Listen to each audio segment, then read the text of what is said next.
ભરૂચમાં હવે ગેસ રિફિલિંગનું કૌભાંડ સામે આવ્યું છે। ગેસ લાઇનમાંથી સીધા જ સિલિન્ડર ભરવામાં આવતા હતા। શ્રવણ ચોકડી પાસે આવેલ રેસ્ટોરન્ટના સંચાલકોએ કાવતરું રચ્યું હતું। ગુજરાત ગેસ કંપનીની લાઇનમાંથી ગેસ ભરવામાં આવતો હતો। આ રેસ્ટોરન્ટમાં પનીરની સબ્જીમાંથી ચિકનના ટુકડા નીકળ્યા હતા। પોલીસ વિભાગની તપાસમાં સમગ્ર કૌભાંડનો પર્દાફાશ થયો। રહેણાંક વિસ્તારમાં જોખમી રીતે સમગ્ર કૌભાંડ ચાલતું હતું, જો કે હવે તેનો પર્દાફાશ થઈ ચૂક્યો છે। તો બે ગંભીર બેદરકારી અહીં દાખવવામાં આવી હતી। એક તો અહીંયા પનીરમાંથી ચિકનના ટુકડા માર્યા હતા અને બીજું બારોબાર ગેસ રિફિલિંગનું કૌભાંડ પણ ચલાવતા।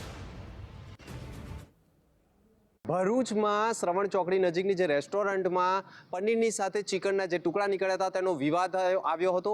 ગુજરાત ફર્સ્ટ આજે રેસ્ટોરન્ટની મુલાકાતે પહોંચ્યું છે। કિચનમાંથી ચોંકાવનારા દ્રશ્યો જોવા મળ્યા, પરંતુ અહીં સોસાયટીના લોકોના જીવના જોખમ ઊભા થાય તે પ્રકારેનું ગેસનો ઉપયોગ થતો હોય તેવું ચોંકાવનારી માહિતી આપણને મળી છે। ગેસ લાઇન અહીંયા છે કે નથી તે પ્રશ્ન છે। ગેસ લાઇન નથી અપાય, પરંતુ તમે જે પ્રથમ દ્રષ્ટિએ જોઈ રહ્યા છો આ જે ગેસની લાઇન છે, જે બોટલો છે, તેનો ઉપયોગ કઈ રીતે લાઇનમાંથી કરવામાં આવે છે અને રેસ્ટોરન્ટ ચલાવવામાં આવે છે। આ બહુ મોટી ગંભીર બાબત છે। સોસાયટી વિસ્તારમાં જો આ ગેસ સિલિન્ડર બ્લાસ્ટ થાય તો એક મોટી હોનારત થાય તેવો સંભાવના છે।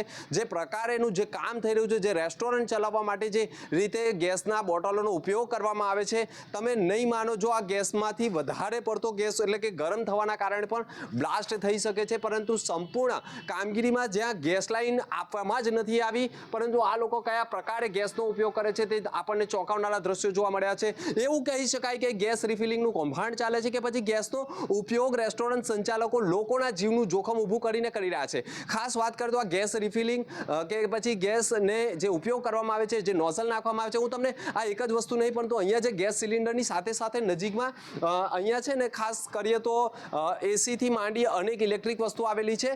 જે જનરેટરો છે તે પણ જોખમી મૂકવામાં આવ્યા છે। જે પ્રકારે જો અહીંયા ગેસ સિલિન્ડરના કારણે જો મોટી દુર્ઘટના ઘટે તો લોકોના જીવ જાય તેવી સંભાવના વર્તાઈ રહી છે। તમે જોઈ રહ્યા છો જે જનરેટર છે, જનરેટર નજીક જ ગેસ સિલિન્ડરનો જે ઉપયોગ થાય છે તે કઈ રીતે થાય છે। અહીં મોટા વિસ્ફોટ થઈ ગયા છે। રેસ્ટોરન્ટમાં જે સંચાલકોની જે બેદરકારી છે, વાયરો છૂટા છે સંપૂર્ણ વિસ્તારમાં, તમે જે પ્રકારે જોઈ રહ્યા છો તે। પરંતુ જે ગેસનો ઉપયોગ કરવામાં આવે છે, જે પાઇપોથી રિફિલિંગ કરીને જે લઈ જવામાં આવે છે, આ ગેસ સિલિન્ડરમાંથી જો એક પણ બ્લાસ્ટ થાય તો આ સોસાયટી વિસ્તારોની પરિસ્થિતિ કેવી હોઈ શકે તેવા પ્રશ્નો ઊભા થઈ ગયા છે। પરંતુ ખરેખર રેસ્ટોરન્ટ સંચાલકો પોતાના ફાયદા માટે ગંભીર પ્રકારના જે કૃત્યો કરી રહ્યા છે તે પણ એક સવાલ ઊભા થઈ ગયા છે। પરંતુ જે પ્રકારનું જો રિફિલિંગ કૌભાંડ કે પછી જે ગેસનો ઉપયોગ કરવામાં આવે છે તે સૌથી મોટો લોકો માટે જોખમકારક હોય, સોસાયટીના લોકો માટે જોખમકારક હોય તેવા દ્રશ્યો જોવા મળી ગયા છે। રિઝવાન સોડાવાળા સાથે દિનેશ મકવાણા, ગુજરાત ફર્સ્ટ, ભરૂચ।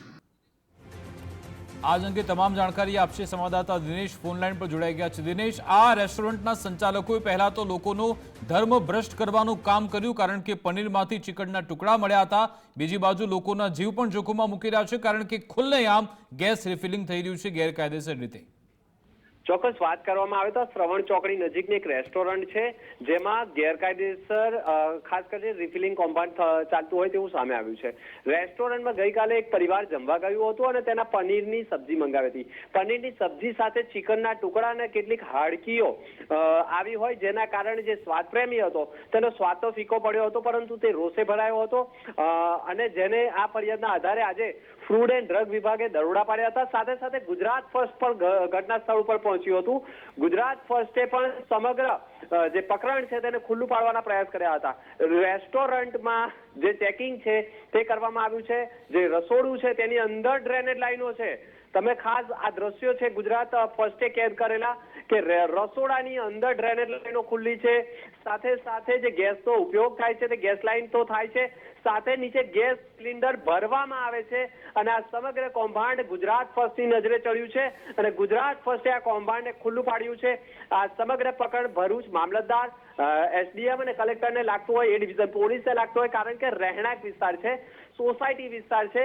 નજીકમાં 2 થી 3 જેટલી સ્કૂલો આવેલી છે। એમએટી સ્કૂલ છે, પ્રી પ્રાઇમરી 2 થી 3 સ્કૂલો આવેલી છે।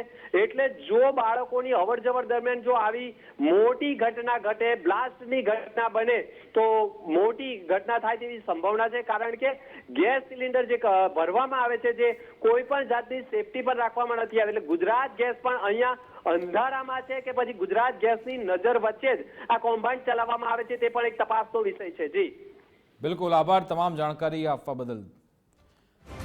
તો ભરૂચમાં શ્રવણ ચોકડી પાસે આવેલ આ રેસ્ટોરન્ટ કે એક બાદ એક તેના કારનામા સામે આવ્યા. પહેલા તો અહીંયા લોકોનો ધર્મ ભ્રષ્ટ કરવાનું કામ કરવામાં આવ્યું.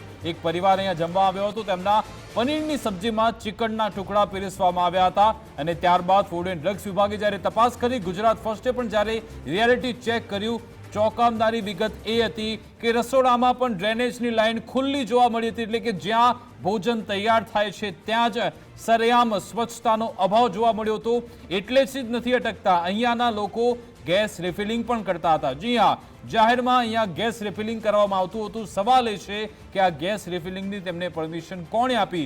પુરવઠા વિભાગ આખરે શું કરી રહ્યું છે? આટલે સુધી ગેસનું કનેક્શન અહીંયા આવી ગયું અને તેની પરમિશન તેને કોણે આપી હતી, કોણે તેની મંજૂરી આપી દીધી, તે વિશે તપાસ થવી જરૂરી છે. અને આવા કેટલા એવા હોટલ સંચાલકો છે જે લોકોના જીવને જોખમમાં મૂકે છે.